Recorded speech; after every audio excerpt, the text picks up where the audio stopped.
ترین واجبات اسلام میں سے ایک، اور جیسا کہ آپ جانتے ہیں کہ اسلام کی 5 بنیادوں میں سے ایک حج ہے۔ بنی الاسلام علی 5، جو 5ویں امام نے فرمایا اسلام 5 بنیادوں پہ قائم ہے، نماز ہے، روزہ ہے، حج ہے، مثلا ولایت ہے، زکوٰۃ، یہ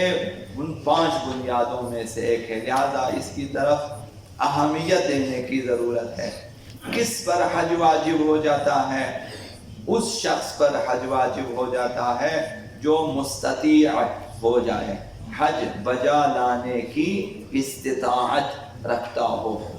تو یہ جو استطاعت کہا جاتا ہے، اس سے مراد کیا ہے؟ اس سے مراد 5-6 چیزیں ہیں۔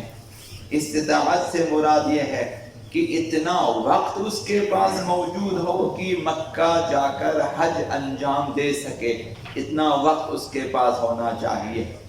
تو اگر کم ترین وقت میں اسے پیسے مل جاتے ہیں تو حج نہیں کر سکتا وہ، کہ ابھی حج کا وقت نکل چکا ہے اگرچہ اس کے پاس سرمایہ آ چکا ہے۔ تو پہلی شرط یہ ہے استطاعت میں کہ وقت ہونا چاہیے کہ جا کر حج کر کے آ سکے۔ اور دوسری چیز جو استطاعت میں ضروری ہے کہ جسمانی استطاعت ہے، کہ اس قدر توانائی ہو اس کے جسم میں، اس کے پاس، کہ وہ حج کے اعمال کو کامل کر سکیں، جا سکیں، یہاں سے میقات پہ جا سکیں اور احرام باندھ سکیں، تلبیہ کہہ سکیں، صفا و مروہ میں جو ہے سعی کر سکیں، طواف کر سکیں، مینا پہ جا سکیں، رمی جمرات وغیرہ کر، یہ جو حج کے اعمال ہیں وہ انجام دے سکتا ہو، جسمانی توانائی چاہیے۔ اور تیسری چیز جو ہے اس کی جان اور اس کے مال اور اس کی ناموس کے لیے خطرہ لاحق نہ ہو۔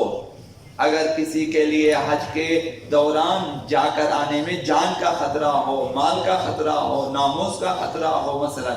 تو وہ حج نہیں کر سکتا۔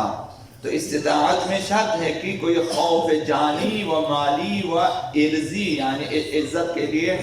خوف نہ ہو۔ اور چوتھی چیز استطاعت میں ضروری ہے کہ کھانے پینے، لباس اور دیگر سفر کی ضروریات موجود ہوں اس کے پاس، وسائل موجود ہوں اس کے پاس، مثلا اس کے لیے جہاز موجود، کشتی موجود ہو، گاڑیاں موجود ہوں، مثلا اس طرح کی چیزیں، وسائل، کھانے پینے کی اشیاء۔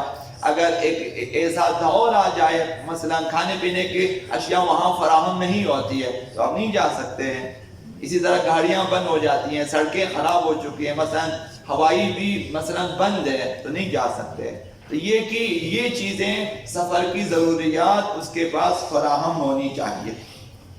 پانچویں چیز جو ضروری ہے استطاعت میں وہ یہ ہے کہ مالی حیثیت کے مطابق ذرائع نقل میسر ہو۔ بعض لوگ کشتی پہ جا سکتے ہیں، بعض لوگ زمینی جا سکتے ہیں، بعض لوگ ہوائی جا سکتے ہیں۔ تو یہ جو شخص ہے جو حج کرنا چاہتا ہے، جس پر حج واجب ہے، اس کے پاس اتنی استطاعت ہو مالی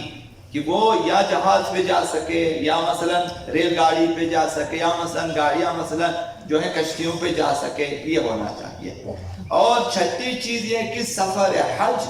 اور متعلقہ اخراجات کے بعد، حج اور حج کے اخراجات کے بعد اس کے بال بچوں کو فقر، ناداری کا سامنا نہ ہو۔ ایسا نہ ہو کہ یہ حج تو کر کے آ گیا لیکن یہاں پہ وہ کنگال ہو جائے، اس کی تجارت مثلا ختم ہو جاتی ہے، اس کے کاروبار ختم ہو، ایسا بھی نہ ہو۔ تو اس صورت میں حج واجب نہیں ہے۔ یہاں اپنے اہل و عیال کے اخراجات بچا کر وہاں پہ جانا ہوتا ہے، آپ کے بھی اخراجات فراہم ہوں اور اہل و عیال کے بھی اخراجات، اور آئندہ بھی وہ کنگال نہ ہو جائیں، آئندہ بھی وہ تنگ دست نہ ہو جائیں کہ اہل و عیال محتاج ہو جائیں، یہ بھی ضروری ہے۔ اب یہ شرائط جن کے پاس موجود ہیں ان پر حج واجب ہے، اور بعد میں عرض کروں گا حج واجب فوری ہے، اسی سال جانا فرض ہے، واجب فوری ہے۔ اب بغیر عذر شرعی کے اگر حج کو ترک کیا جائے تو وہ شخص قیامت کے دن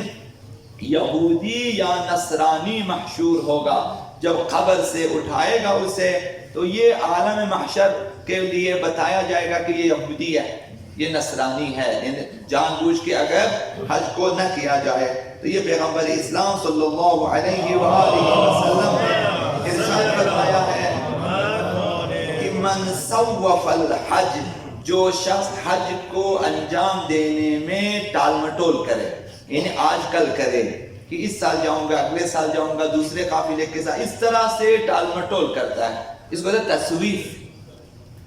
تو فرمایا جو حج کی انجام دہی میں تسویف کرتا ہے، ٹال مٹول کرتا ہے، حتی یموت، ان کی وہ حج نہیں کرتا، وہ مر جاتا ہے،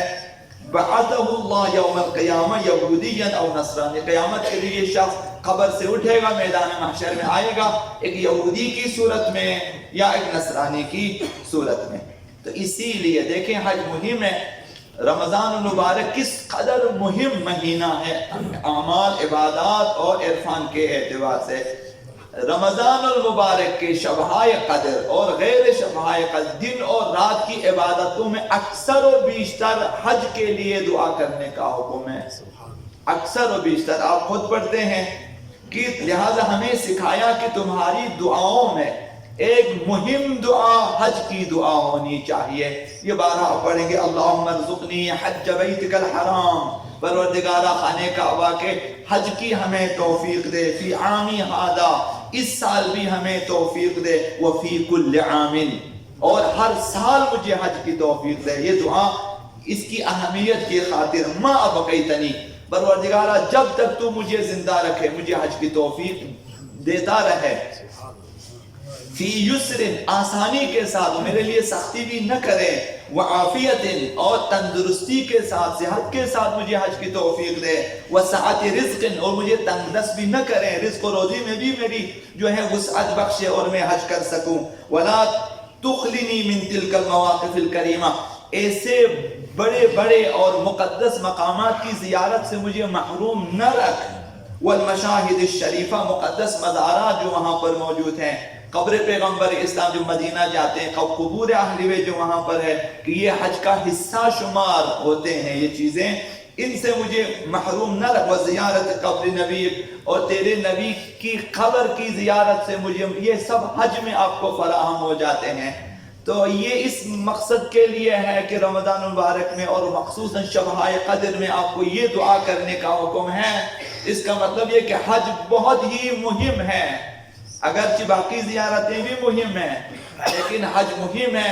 کم از کم یہ ہے کہ انسان کو چاہیے کہ عمر میں ایک بار اگر واجب الحج ہو جائے تو وہ جو ایک حج واجب ہے اسے ضرور بھی ضرور انجام دے، ورنہ قیامت کے دن یہ خطرہ موجود ہے کہ یہودی کی صورت میں یا نصرانی کی صورت میں ہم محشور ہو جائیں گے۔